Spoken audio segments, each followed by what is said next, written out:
So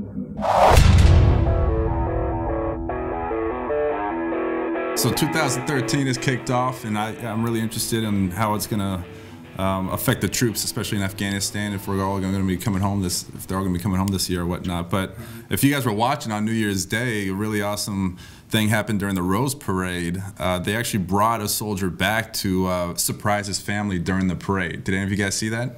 No. I missed it. Yeah, it was amazing. On live TV, yeah. they brought a soldier home, and he surprised his family in the middle of the parade. It was covered and had a lot of publicity. But what was even more awesome was they did it right in front of the Military Working Dog float. Right? The Military Working Dog National Monument had a float in the parade sponsored by Natural Balance, and they did an amazing job. And for me personally, because I was a military dog handler. You were a dog guy, yeah. And even if you're not a dog person, everyone loves dogs. And so the National Military Working Dog Monument, which is going to be dedicated this year in 2013, Natural Balance built a float, and on the float they had some Marine Corps handlers, which served in Afghanistan with their dog Luca. A World War II dog handler sat on the float, as well as a Vietnam dog handler, Mr. John Burnham, who got the monument created, and a couple other handlers, all representing from different branches. And I thought it was great. It had a lot of publicity, and it was a special New Year's Day. So that's really cool. That deserves some special 2013 music. Let's give us a little Happy New Year music there. Yeah. All right. Cool.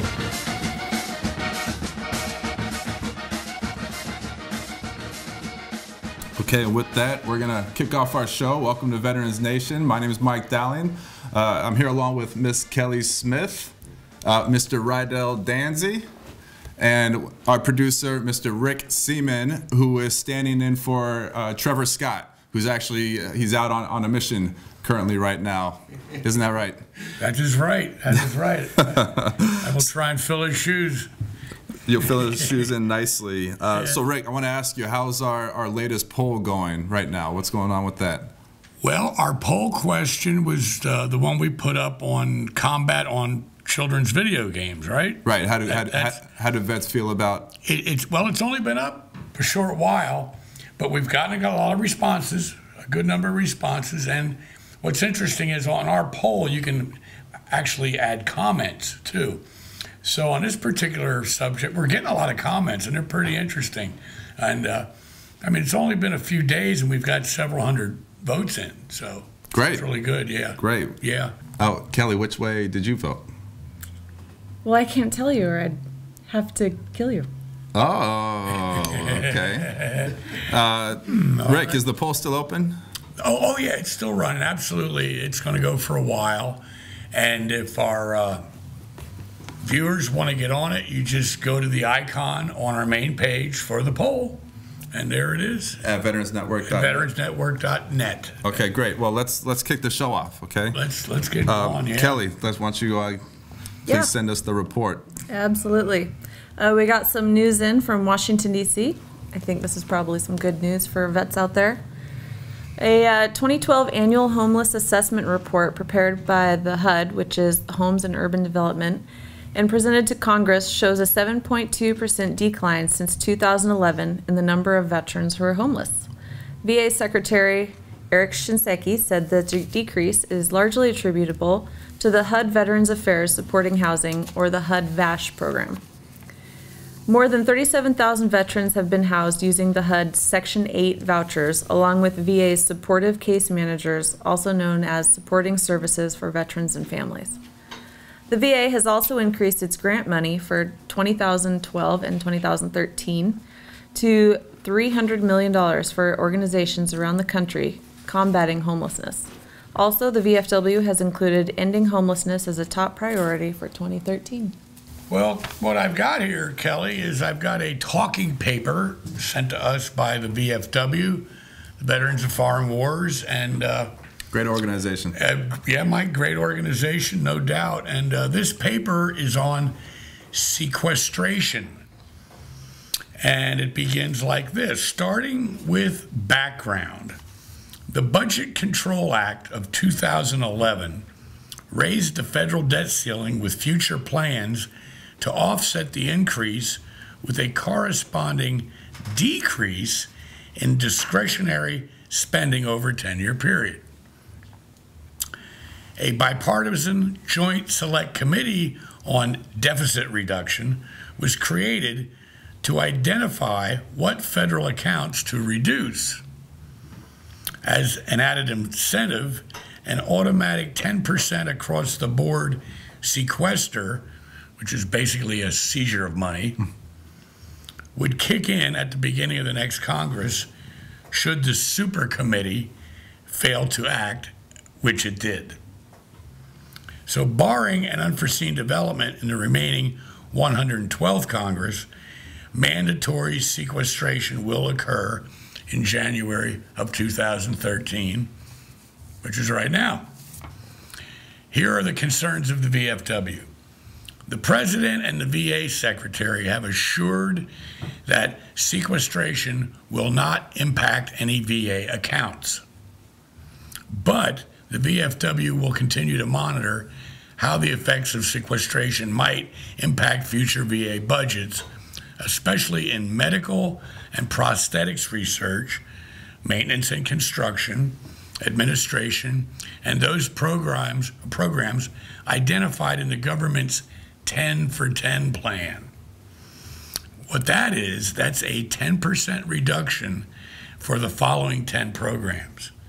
These 10 programs will be on the super committee's radar scope. And here's the list of the 10 programs that will get a 10% cut. Number one, it will change the 20-year military retirement plan to resemble civilian plans. It will increase health care premiums for military families and retirees on TRICARE. It will increase pharmaceutical fees for military families and retirees. It'll reduce the cost of living allowance increases. It will end government subsidies to military commissaries. It will eliminate, I love this one, it'll eliminate DOD elementary schools stateside. It will eliminate DOD tuition reimbursement programs for service members. It will eliminate presumptive service-connected conditions for disabled and ill veterans. It will lock out or increase fees for VA Priority 7 and 8 veterans. And it will freeze military pay like civilian pay, which will now see a third consecutive year without a raise. So. That sounds awful. It's bad, yeah. If this whole mess doesn't get cleared up. These 10 points are what could be effective because they call it the 10 for 10 plan. 10% reduction on these 10 points or programs. Excuse me, now the VFW says here's what we have to do as veterans. And it's obvious. We have to address our elected officials at every level and at every opportunity. Current budget realities are forcing hard choices in Congress and in agencies and departments across the executive branch. And the VFW recognizes this, but also recognizes that balancing the budgets on the back of disabled veterans, those in uniform, their families, and military retirees is not the proper solution. And it could jeopardize the continued success and viability of the all-volunteer force, which, we know this. You just don't start treating the veterans right. Who's going to want to sign up a year or so from now? So what do you think, guys? I think that's it's not right at all. And then personally, just thinking to my own people that I work with, that affects the Guard and Reserve even more because we get such fewer benefits than active duty for doing the exact same job. Right. And whenever they want to make changes, it's funny how they always look to the veteran programs and benefits first. Yeah. Right. Well, so is this, Rick, so when you mentioned something about, making our voices heard, is this something where if veterans as a whole start writing their congressmen and saying something like, this is affecting my life, this is affecting my husband or wife's life or their medical disability. I mean, the VFW suggests we all do this, and of course, they're right.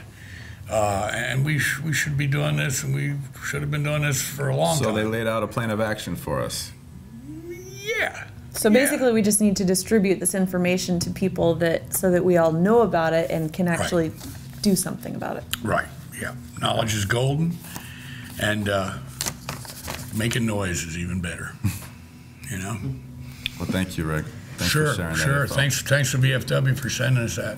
Stay with us. We're going to take a quick break. Hello, I'm VFW Commander-in-Chief John Hamilton. I want to let you know about some serious issues that could have disastrous effect for America's veterans and what you can do to help. With mandatory sequestration looming in January and the fierce budget negotiations that lie ahead, the discretionary program budgets of the Department of Veterans Affairs and the Department of Defense are in danger of being slashed. The VFW believes that the VA and DoD programs and services outlined in last year's 10 for 10 plan could be eliminated or reduced by budget cutters who have never been to war. I'm asking you to do two very important things. Please let Washington know that you will not tolerate any plan that requires those who serve and sacrifice the most to do even more. And join me in supporting the VFW's 2012 year-end campaign. The VFW programs deliver vital assistance to veterans who might otherwise fall through the cracks. With the uncertainty in Congress right now, your support means more than ever. The waves of new veterans recently home from the Middle East need our help. The VFW is here for every veteran of every war. No one does more for veterans. Please, I ask you to stand with me and make a donation to VFW to help protect America's veterans. Thank you. Okay, welcome back. Kelly, Rick, you guys have shared a lot of information, useful information for veterans, and I hope everyone takes action. And, you know, we started the show positive. I like to end the show positive. Rydell, dude, I think you got something that we can close out on, right? Yeah, you know, it always touches me in a soft place, and let's look at some troops coming home. Perfect. Well, you guys enjoyed the video. Thanks for hanging with us today. See you next time. Bye.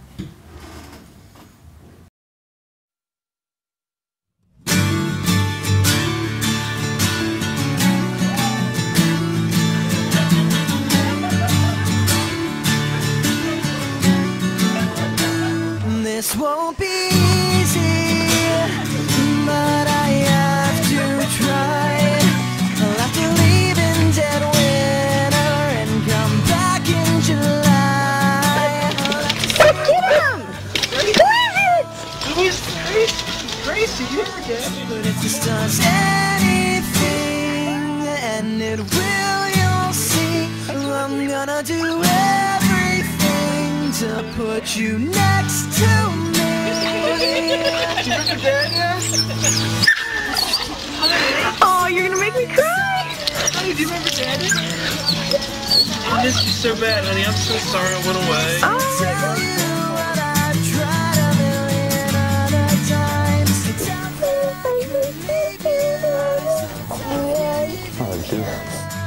But how could I lead my life and always say truth but never tell?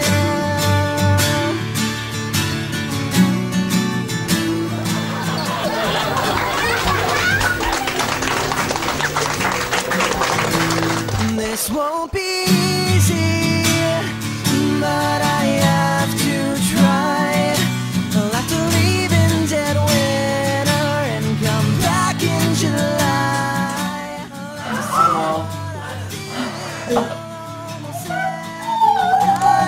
But if this does anything, and it will, you'll see. I'm gonna do everything to put you next to me.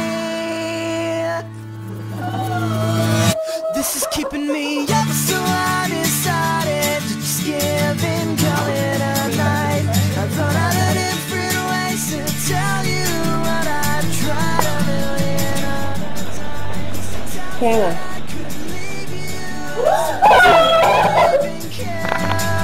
But how could I lead my life and always say truth but never tell? So I decided to just give in, call it a night.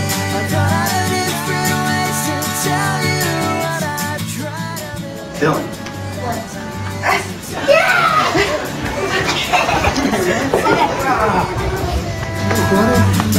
How are you? And always say truth, but never. How could I lead my life? And always say truth, but never tell.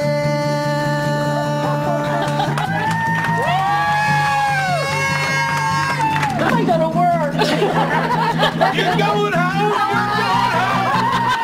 We don't want to see you for at least a week. You take care of that kid.